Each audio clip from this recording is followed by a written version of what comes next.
For nearly a decade, it was one of the biggest mysteries in crypto.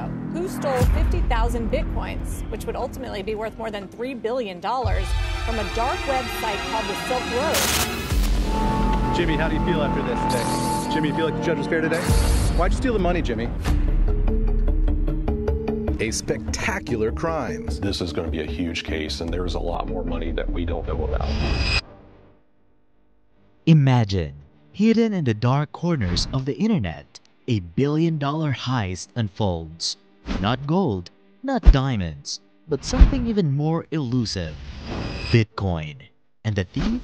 Not a masked villain, but a seemingly ordinary young man named James Zhong. Could you get away with stealing billions in broad daylight? But what happens when your ill-gotten gains become a ticking time bomb? Join us as we delve deeper into the story of James Zhong, Bitcoin theft from online black market.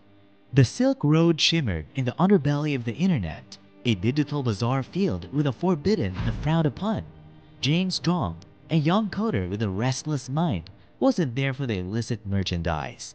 He was an observer, a digital anthropologist studying the strange tribes that thrived in this lawless frontier. But like a moth drawn to a flame, he couldn't help but tinker with the Silk Road's code, his fingers itching to unravel its digital fabric. One late night, a glint of opportunity caught his eye, a misplaced semicolon, a forgotten comma, a tiny typo in the programming had opened a gaping maw in the marketplace's security. It was a wormhole, a portal into a bottomless pool of Bitcoin, the currency that fueled this shadowy marketplace. At first, it was a whisper, a trickle of digital coins siphoned off with the delicacy of a pickpocket in a velvet crowd. 100 Bitcoin, 8,000, 10,000. The numbers swam before his eyes, an intoxicating dance of zeros and ones promising a life beyond his wildest dreams. He was a ghost in the machine, unseen, unheard, siphoning off a fortune from the very heart of the Silk Road. But greed, like a virus, infected his mind. The initial thrill morphed into an insatiable hunger. He pushed the wormhole wider, the virtual coins flowing faster, a torrent that threatened to overflow his digital pockets. Fear became his constant companion, a cold fist clenching his stomach as he imagined the day his secret would be unraveled. He built a fortress of his own, a labyrinth of encrypted wallets and virtual machines, each layer designed to mask his trail. He traded under aliases, a phantom flitting through the dark web, forever glancing over his shoulder, the stolen Bitcoin, a ticking time bomb in his digital vault. The Silk Road continued to hum, oblivious to the silent heist unfolding within its circuits. But the clock was ticking, and James Zhong, the accidental thief, found himself trapped in a game of his own making, a game where the stakes were not just his freedom, but the very future of his existence. Life under the radar. The Cheetos teen sat innocuously on his shelf, an orange beacon amidst the mundane clatter of his apartment. Tucked inside, nestled amidst wadded-up receipts and discarded candy wrappers, lay the key to a life James no longer recognized. Not a single Bitcoin gleamed from its depths, yet within the unassuming container resided a fortune so vast it felt like a physical weight on his chest. Living under the radar became an art form. Every purchase, every online interaction, held the potential to trip the invisible wires he felt snaking throughout his life. He traded his beat-up Civic for a used pickup, the anonymity of its utilitarian blandness a shield against scrutiny.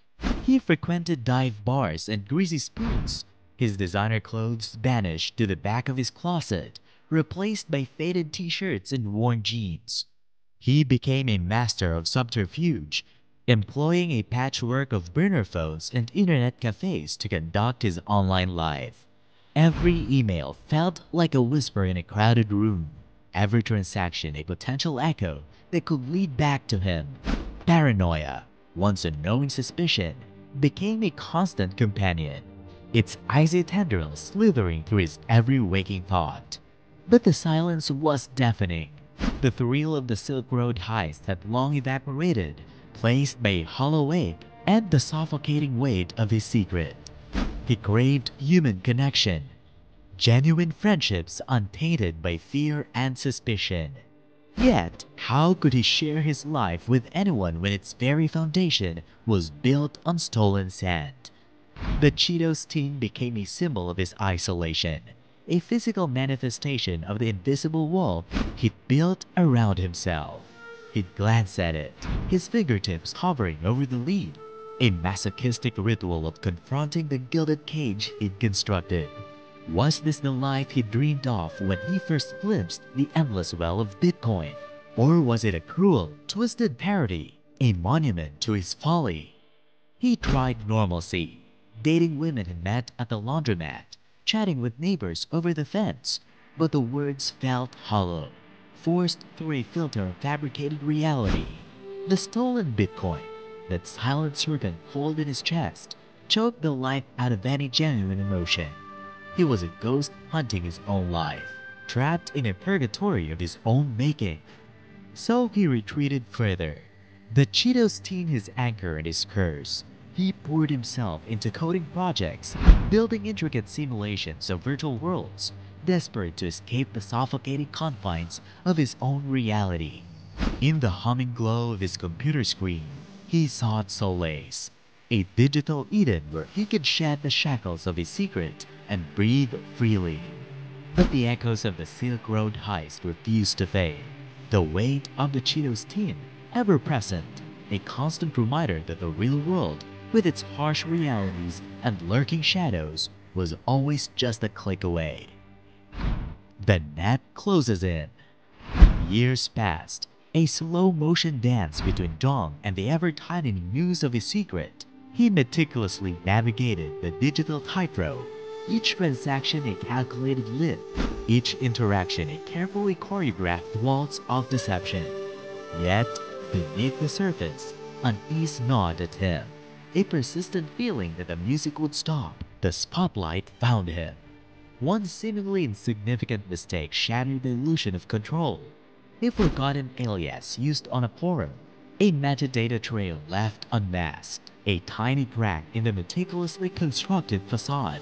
It was a whisper in the vast expanse of the internet, but the IRS and FBI, born predators in the digital jungle, caught the scent. The investigation unfolded like a slow-burning fire, embers of suspicion gradually igniting into a blaze of evidence. Financial transactions were meticulously traced, online footprints meticulously mapped. The Cheetos tin, once a symbol of hidden fortune, became a beacon of vulnerability, its innocuous exterior no match for the digital bloodhound sniffing at its heels. The day of reckoning arrived, not with a dramatic bust, but with a quiet knock on the door. Agents, faces grim and eyes sharp, descended upon Zhong's lakefront home. The facade crumbled, the carefully constructed layers of lies peeled away like dead skin. The Cheetos teen, retrieved from its hiding place, felt colder than ever in his hands, a tangible relic of a past he could no longer escape. He had anticipated fear, adrenaline, and a desperate urge to flee. Instead, a strange calm washed over him. The years of living under the radar, the constant vigilance, had drained him of any fight left. He confessed, a rare acceptance replacing the once bright spark of defiance. The news of his arrest ricocheted through the world, a stark reminder of the long arm of justice, even in the darkest corners of the internet. Zhong's face, plastered across headlines, became a symbol of both cunning and downfall, a cautionary tale of the treacherous path he had chosen. As he awaited sentencing, the weight of the Cheetos tin, now an exhibit in a courtroom far removed from his once anonymous life, seemed to crush him. The billion-dollar fortune, once a phantom dream, became a burden too heavy to bear. Justice and forgiveness. The courtroom hummed with a morbid curiosity. Spectators, a mix of journalists, Victims and internet sleuths leaned forward, eager to witness the man who had once held a stolen fortune in his digital hands. James Zhong, once a ghost in the machine, now materialized as flesh and blood, clad in an ill-fitting prison uniform, his eyes downcast under the harsh fluorescent lights. The judge, a stern woman with a gaze that seemed to pierce through facades, read the sentence, 1 year and 1 day. A collective gasp rippled through the room.